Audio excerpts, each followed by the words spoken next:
नमस्कार, मी विजयाज रेसिपीमध्ये आपलं स्वागत आहे। तर आज इथे मी केली आहे झणझणीत मस्त अशी लसणाची चटणी। ही चटणी खूप छान चविष्ट लागते आणि आरोग्यासाठी पण उत्तम आहे आणि तोंडाची जर चव गेली असेल तर ती पण परत येते। खूप छान अशी भाकरीसोबत, पोळीसोबत आणि भातासोबत ही चटणी लागते। तर चला रेसिपी पाहूया। तर लसूण चटणी करण्याकरता इथे मी वाळल्या मिरच्या घेतलेल्या आहे सुकलेल्या। इथे मी जांभूळ घाटी मिरच्या घेतलेल्या आहेत, त्याऐवजी तुम्ही कोणत्या पण घेऊ शकता, पण ही थोडी कमी तिखट असते म्हणून ही घेतली आहे आणि पोटासाठी पण शांत असते। तर उकळता पाणी टाकलेलं आहे आणि हे भिजवून घ्यायची छान 1 तास मिरची। तर उकळता पाणी यामध्ये टाकली आणि संपूर्ण छान मिक्स करून घ्यायचं, कारण मिरची हलकी असते तर पाण्यामध्ये छान बुडवून घ्यायची आणि 1 तास मी झाकण ठेवून याला छान भिजवून घेतलेली आहे। मिरची छान आता आपली भिजलेली आहे, तर ही मिरची मिक्सरच्या जारमध्ये काढून घेऊया। जर तुम्हाला नको असतील तर याच्या बिया पण काढून घ्यायच्या मिरचीच्या आधीच, भिजत घालायच्या आधी। मला बिया आवडतात म्हणून बिया पण मी टाकलेल्या आहे आणि छान 4 ते 5 गाठे लसूण इथे मी सोलून घेतलेला आहे। पूर्ण लसूण टाकायचा। लसूणची चटणी म्हटलं की लसूण जास्त प्रमाणात टाकायचं आणि चवीप्रमाणे मीठ टाकून असं छान बारीक असं मी वाटण करून घेतलेलं आहे। आवश्यकतेप्रमाणे थोडं पाणी देखील याच्यामध्ये मी घातलेलं आहे। ज्या गरम पाण्यामध्ये आपण भिजत घातली होती मिरची तेच पाणी वापरायचं। अगदी 2 ते 4 चमच पाणी इथे मी पाण्याचा वापर केलेला आहे। आता दुसरीकडे कढईमध्ये छान तेल ठेवलं, तेल भरपूर घ्यायचं। इथे मी शेंगदाण्याचं तेल घेतलेलं आहे। तेल छान कडकडीत गरम झालं की जिरे त्यामध्ये घालायचे। जिरेसुद्धा चटणीच्या हिशोबाने भरपूर घालायचे। इथे मी 2 ते 3 चमच जिरे घातलेले आहे।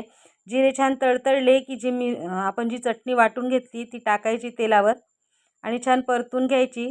चटणी छान अशी परतायची जेणेकरून याचं संपूर्ण पाणी हे सुकून गेलं पाहिजे आणि ही चटणी आपल्याला टिकवायची आहे आणि ही 1 ते 2 महिने आरामात फ्रीजच्या बाहेरही ही चटणी टिकते। फ्रीजमध्ये ठेवायची गरज नाही, त्यामुळे याला शिजवून घेणं खूप आवश्यक आहे।